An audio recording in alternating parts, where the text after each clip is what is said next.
शिव महापुराण अंतर्गत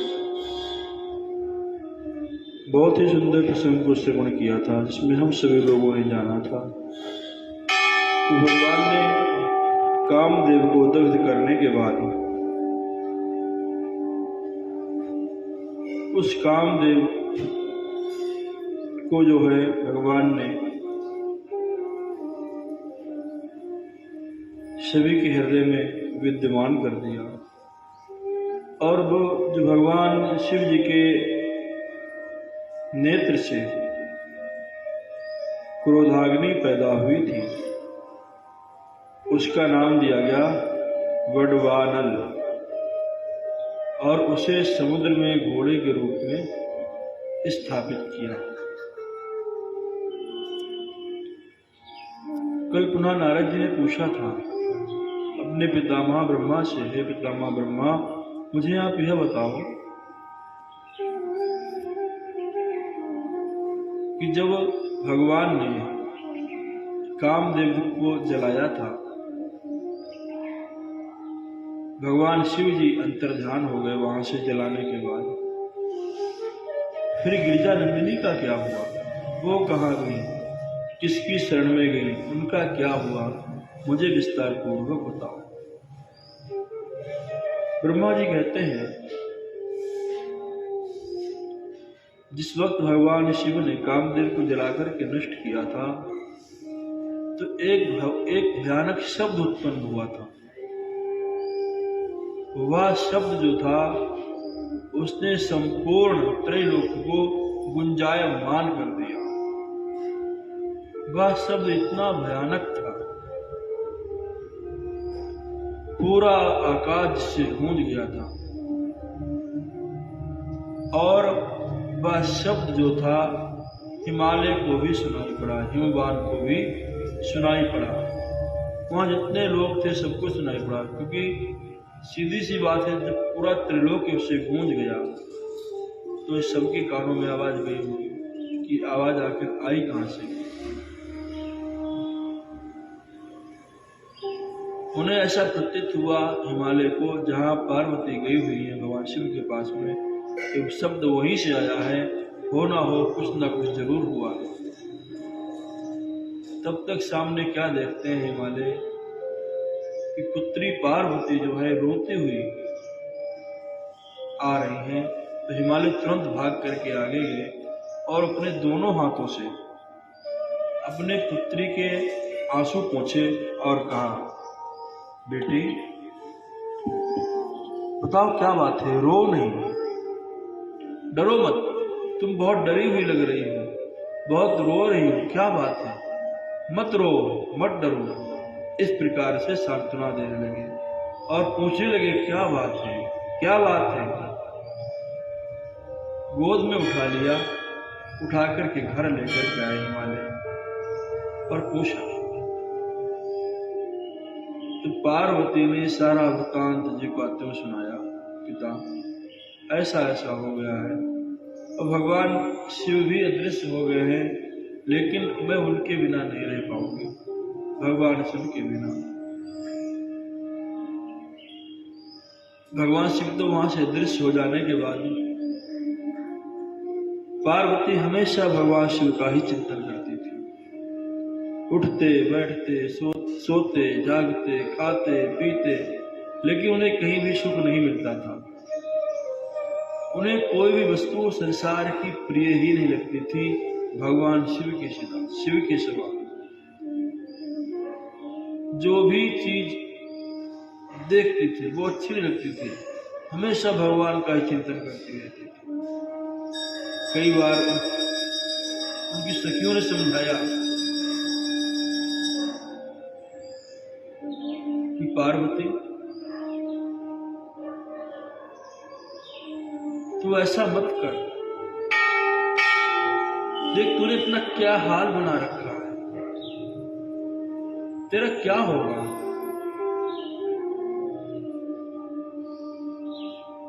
कभी उसके पिता समझाते, कभी मां समझाती थी, कभी 100 भाई थे हिमालय के 100 पुत्र थे, अर्थात पार्वती के 100 भाई थे कि वो सब समझाते थे। लेकिन पार्वती कभी भी कुछ भी समझ में नहीं आता था, अर्थात उन्हें कोई भी वाक्य ऐसा नहीं था जो उन्हें शांति दे सके, सुख देख सके। वो केवल भगवान सदाशिव के चिंतन में ही डूबी रहती है हमेशा, और मन से भगवान शिव का 2 अक्षर मंत्र शिव हमेशा यही जपते थे, शिव शिव शिव शिव शिव शिव शिव, चलते फिरते हमेशा यही जाप करते थे, शिव शिव शिव शिव।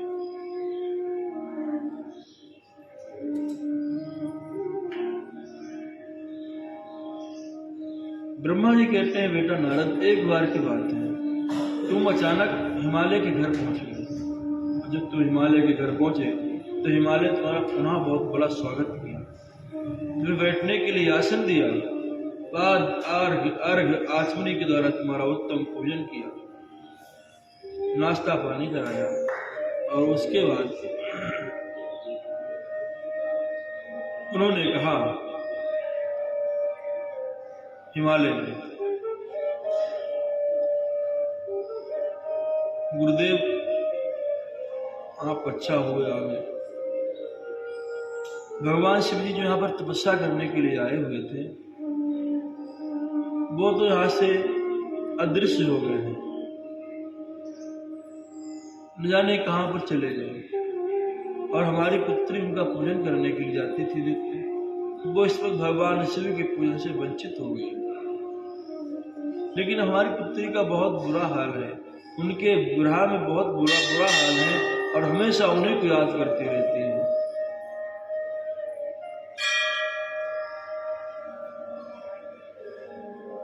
ब्रह्मा जी कहते, नारद जी,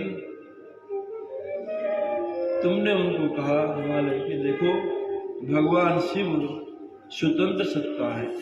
स्वतंत्र मतलब उसके ऊपर किसी का अधिकार नहीं है, उसके ऊपर कोई अधिकार नहीं कोई कर सकता, उसे कोई आदेश नहीं दे सकता है उस सत्ता को, अर्थात भगवान शिव को कोई आदेश नहीं दे सकता है। ये तुम यहीं पर विराजमान रहो। भगवान शिव स्वतंत्र सत्ता है, इसीलिए उनकी जैसी इच्छा होगी वैसा ही होगा। इतना कह करके नारद जी ने वहां से विदा दी, और नारद जी एकांत पाकर के पार्वती से मिले और बोले, बेटी मैं तुमसे एक बात कहना चाहता हूं, तुम ध्यान से सुनो। भगवान शिव सबके हितकर हैं। भगवान शिव निर्दोष, उत्तम और काम वस्तुओं को देने वाले हैं। भगवान सदाशिव केवल मात्र सेवा से ही प्रसन्न होते हैं, लेकिन जो तुमने सेवा की थी ना, वो तुमने तपस्या युक्त सेवा नहीं की थी और गर्व युक्त सेवा की थी। गर्व मतलब तुमने अहंकार से सेवा की। देखो भगवान से हमारे यहाँ आए हुए हैं, हमारे कैलाश पर आए हुए हैं, और मेरे पिता का इतना साम्राज्य है, और पिता ने मुझे देखो आदेश दिलवा दिया, मेरे पास इतना ज्ञान था भगवान शिव ने, इसीलिए मुझे सेवा के लिए नियुक्त कर लिया। भगवान के लिए क्या क्या ज्ञान, क्या धन, क्या सौंदर्य, इन चीजों के कोई भी मोल नहीं है भगवान की नजर में। भगवान केवल एक आपको सुंदर भाव चाहते हैं, सुंदर एक मन चाहते हैं, है ना। एक रामचरितमानस में एक चौपाई आती है, लोग पूछते हैं ना भगवान कैसे मिलेंगे, भगवान से कैसे प्रेम होगा, है ना। निर्मल मन सो मोहि भावा, मोहि कपट छल छिद्र निभाव। निर्मल मन जन सो मोहि पावा, मोहि कपट छल छिद्र निभाव। भगवान कहे क्या रहे हैं, सुनो पहले बात को। भगवान बार बार संकेत दे रहे हैं, प्रेम का भूखा में प्रेम ही एक सारे, प्रेम से जो मुझको भजे, बेश का बेड़ा पार। भगवान शिव भी ऐसे ही है, दीनों पर अनुग्रह करने वाले हैं। पार्वती, तुमने गर्भयुक्त होकर के भगवान की सेवा की, इसीलिए भगवान ने ये सब कुछ तुम्हारे लिए ही किया। उनकी कृपा समझो कि तुम्हें छोड़ दिया उन्होंने, उनकी कृपा समझो कि तुम्हें छोड़ दिया, क्योंकि वो दीनों पर दया करने वाले हैं, भक्तों को कभी नुकसान नहीं पहुंचाते, और तुम्हें उन्होंने इसीलिए छोड़ दिया। कामदेव उनकी तपस्या में विघ्न डालने के लिए आया था, उसे जला करके भगवान शिव ने नष्ट कर दिया। क्यों? क्योंकि वह विघ्न डालने के लिए आया, और वही काम तुम कर रही थी। तुमने उनको मन को नहीं जीता, तुमने अपने जो अंदर विकार भरे हैं उनको दूर नहीं किया, और भगवान शिव की सेवा में पहुंच गए। मानो क्या कहना चाहते हैं नारद जी? नारद जी कहना चाहते हैं कि जब भगवान शिव की सेवा में उपस्थित हो जाकर के, तो जो पहले मन के विकार है ना, इनको निकाल के बाहर ही छोड़ दो। भगवान शिव के मंदिर में बहुत से लोग आते हैं, लेकिन विकार भरे रहते हैं, और जब माथा पर टेकते हैं करके भगवान से कहते हैं, बगल वाला पड़ोसी बहुत परेशान कर रहा है, प्रभु इसका कुछ जरूर उपाय करो। है नहीं है? तो पहले मन के विकार तो आप निकालो, तो भगवान शिव की प्राप्ति होगी, और जो उन्हें अच्छा लगेगा तुम्हारे साथ में वो करें, जिस लायक समझा जाएगा वो लायक होगा कार्य। लेकिन जब आपने विचार कर लिया कि नहीं नहीं वो भगवान समझा करके कह देंगे जाकर के आज, तो उसका जो है कुछ ना कुछ नुकसान हो जाए, और दूसरे के प्रति आपके अंदर जो भावना है, सुंदर भावना नहीं है, बुरी भावना भरी हुई है, फिर भगवान शिव के मंदिर में आने से कोई फायदा नहीं होने वाला।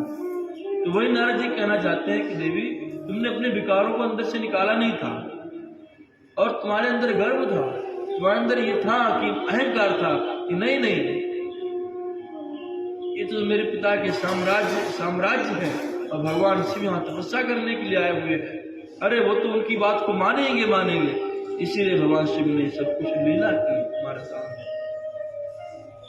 भगवान शिव की जो तपस्या अर्थात जो नियमों में विघ्न डालता है, उसका हाल कामदेव के जैसा ही होता है।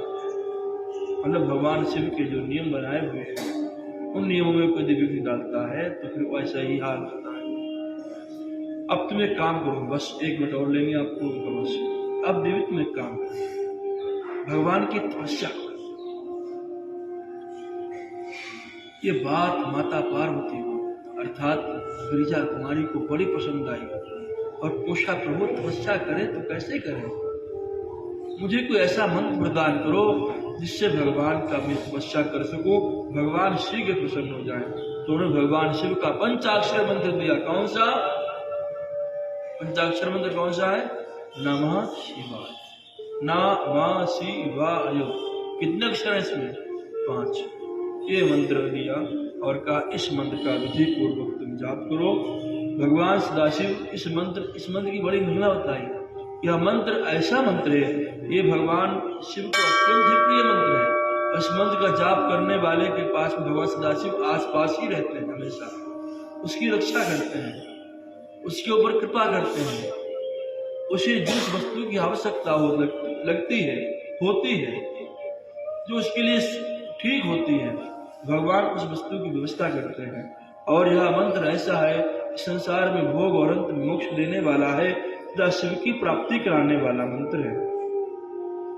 यह मंत्र नियम पूर्वक जाप करने वाले के सामने, मतलब आंखों के सामने भगवान शिव प्रकट हो जाते हैं। यह मंत्र बहुत ही अद्भुत मंत्र है, बहुत ही शक्तिशाली मंत्र है, और सौभाग्य आदि को देने वाला है। देवी, तुम सब कुछ छोड़ो, ये मंत्रों का भी मंत्र है। वैसे तो करोड़ों मंत्र हैं, करोड़ों मंत्र जाप नहीं कर पाओगे, करोड़ों मंत्र हैं, उसका जाप करना बहुत मुश्किल है। इसे उन करोड़ों मंत्रों केवल मात्र एक ही मंत्र है, नमः शिवाय, नमः शिवाय, नमः शिवाय। सोच आदि क्रिया करने के बाद मन में संतोष धारण करके धैर्य पूर्वक, ये नहीं धैर्य नहीं है, ये नहीं मतलब कि आज जपे थोड़ी देर भगवान प्रकट हो जाए, ऐसा नहीं। धैर्य पूर्वक मंत्र का जाप करते रहो।